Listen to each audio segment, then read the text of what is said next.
डर सबको लगता है। सर्दियों की रात थी। राज अपनी पत्नी नूतन और बेटी श्रेया के साथ एक होटल में था। आज उनका वहां आखिरी दिन था। उन्होंने सोचा कि रात गुजारकर सुबह निकल जाएंगे, लेकिन होटल ने उन्हें उसी वक्त चेकआउट करने के लिए कह दिया, तो उन्हें मजबूरन रात में ही वहां से निकलना पड़ा। इन होटल वालों के अंदर जरा भी इंसानियत नहीं है। अगर रात गुजार लेने देंगे तो क्या हो जाएगा। चलिए कोई बात नहीं, आगे चलते हैं, कहीं ना कहीं रुकने की जगह मिल ही जाएगी।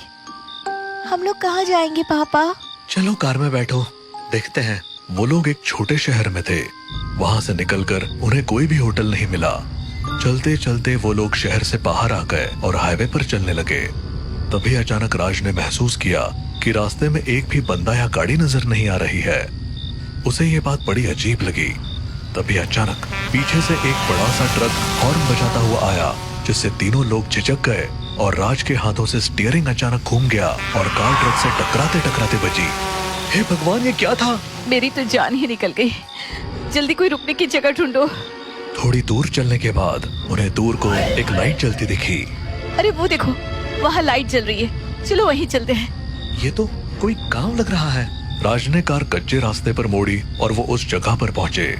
वहाँ एक महल जैसा दिखने वाला भवन था।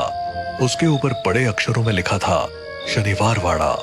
ये जगह कितनी सुंदर है, यही रुकते हैं ना?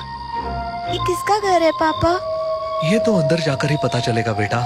वो लोग महल के अंदर गए, पर वहाँ कोई भी नहीं था। बड़ी अजीब बात है, इतने बड़े महल में कोई है ही नहीं। अरे तो हमें क्या मतलब, हमें तो बस रात गुजारनी है। एक कमरा देखकर वो लोग सोने चले गए, लेकिन रात में अचानक उन्हें किसी की फुसफुसाने की आवाज सुनाई दी। राज, नूतन, राज, नूतन। राज, कोई हमारा नाम ले रहा है। अरे ये तुम्हारा वहम है, सो जाओ। नहीं, सच में, सुनो। अब राज भी उठ गया। दोनों को हल्की हल्की आवाजें सुनाई दी। फिर अचानक सब शांत हो गया। हाँ, मुझे भी लगा था कोई हमारा नाम ले रहा है, लेकिन यह नींद और थकावट की वजह से हो रहा था। यहाँ कोई है ही नहीं जो हमारा नाम ले, और अगर होता भी है तो उसे हमारा नाम कहाँ से पता चलेगा। इसलिए चुपचाप सो जाओ और मुझे भी सोने दो। रात भर उन्हें कुछ न कुछ अजीब लगता रहा और वो बस किसी तरह से रात काट पाए।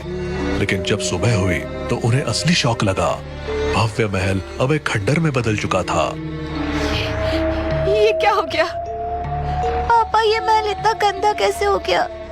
भगवान के लिए जल्दी बाहर निकलो यहाँ से। वो लोग डर से थरथराते हुए बाहर निकले। रास्ते में गांव वालों से उनकी मुलाकात हुई। राज ने उन्हें पूरी बात बताई।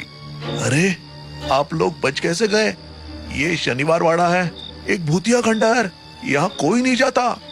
और जो जाता है वो जिंदा वापस नहीं लौटता। ये सुनकर राज, नूतन और श्रेया का खून जम गया। भगवान का बहुत बहुत शुक्र है जो हम बच गए। अब हमारी आगे जाने की हिम्मत नहीं हो रही।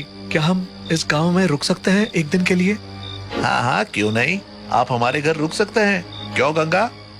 हाँ हाँ बिल्कुल, आप लोग हमारे गांव के मेहमान हैं। आइए चलिए, अपनी कार हमारे घर की तरफ ले आइए।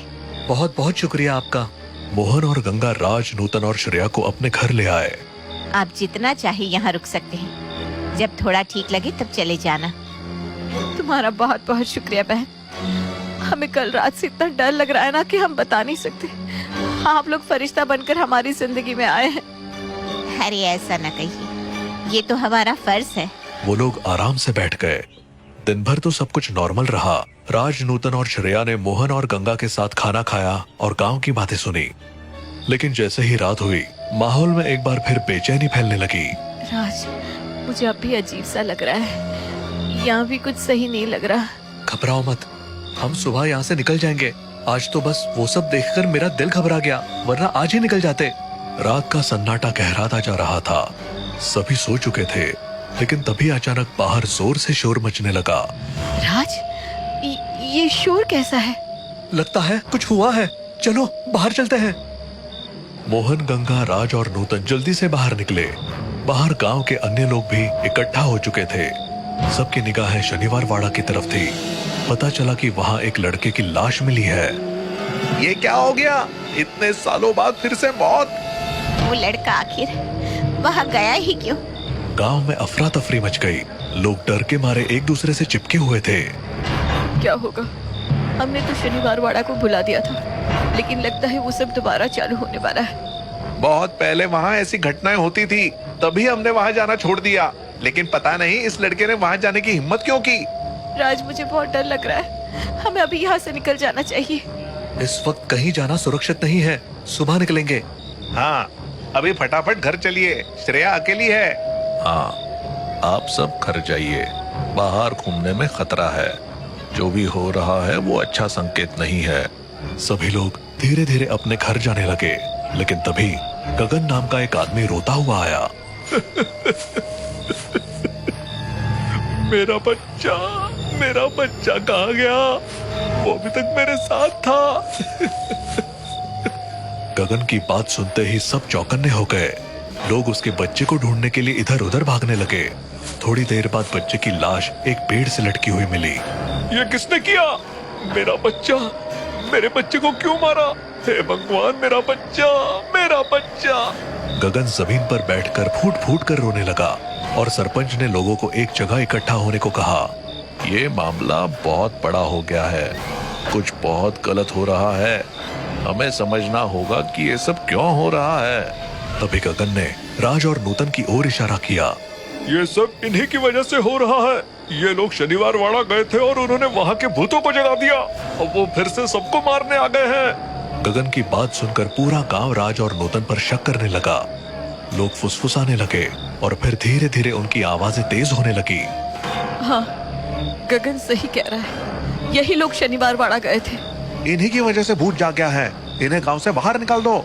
इन्हें अभी यहाँ से भगाओ, वरना और लोग मरेंगे। राज और नूतन घबरा गए। नूतन की आंखों में आंसू भर आए और वो हाथ जोड़कर गिड़गिड़ाने लगी। हमें माफ कर दो, हमें मत भगाओ, हम खुद ही डर के मारे मर रहे हैं। हम पर शक मत करो, हम सच में नहीं जानते कि ये सब कैसे हो रहा है। गांव वाले उनकी बात सुनने को तैयार नहीं थे। शोर और बढ़ने लगा। तभी गंगा ने बीच में आकर सभी को रोक लिया। रुक जाओ, क्या तुम सब पागल हो गए हो? ये लोग खुद डरे हुए हैं और तुम लोग इन्हें दोष दे रहे हो। लेकिन गंगा, ये लोग शनिवार वाड़ा गए थे। अगर गए भी तो क्या ये जानबूझकर किसी को जगाने गए थे? शांति से सोचो कि अब क्या करना है। हमें किसी तांत्रिक को बुलाना चाहिए या कुछ और करना चाहिए। गंगा की बात सुनकर लोग शांत हो गए। तभी नूतन घबरा कर बोली। मेरी बच्ची, मेरी श्रेया घर में अकेली है, मैं उसे ले आती हूँ। नहीं, तुम हमारी आंखों के सामने से नहीं हटोगी। तुम यहीं रुको, मैं उसे लेकर आती हूँ। गंगा जल्दी से श्रेया को लाने घर चली गई। बाकी सभी लोग डर के मारे एक जगह बैठ गए।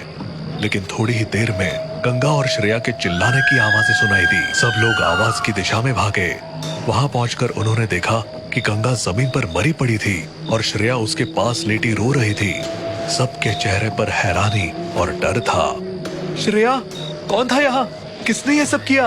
एक लंबा सा भूत था, उसने अचानक गंगा आंटी को पकड़ लिया। सभी इस घटना से हैरान थे, लेकिन तभी सरपंच की नजर गंगा के गले पर गई। उन्होंने देखा कि वहाँ छोटे छोटे हाथों के निशान थे। फिर उन्होंने श्रेया के हाथों पर खून देखा।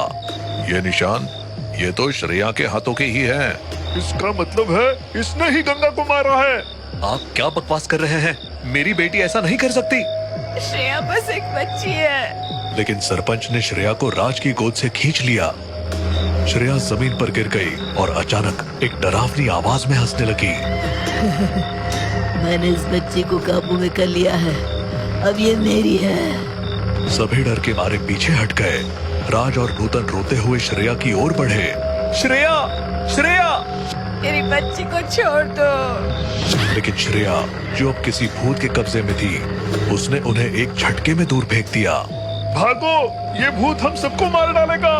तभी श्रेया का शरीर हवा में झूलने लगा और अगले ही पल वो गायब हो गई और फिर चारों तरफ दिखने लगी। गांव के लोग डर के मारे बीच के चौराहे पर इकट्ठे हो गए थे। लेकिन श्रेया, या कहे उस भूत के हाथों से तीर निकलने लगे और उसने सबको एक झटके में मार दिया। कुछ ही मिनटों में पूरा गांव वीरान हो गया। सिर्फ उसकी डरावनी हंसी गूंज रही थी। अब ये पूरा गांव मेरा है, पूरा गांव मेरा शनिवार वाड़ा है।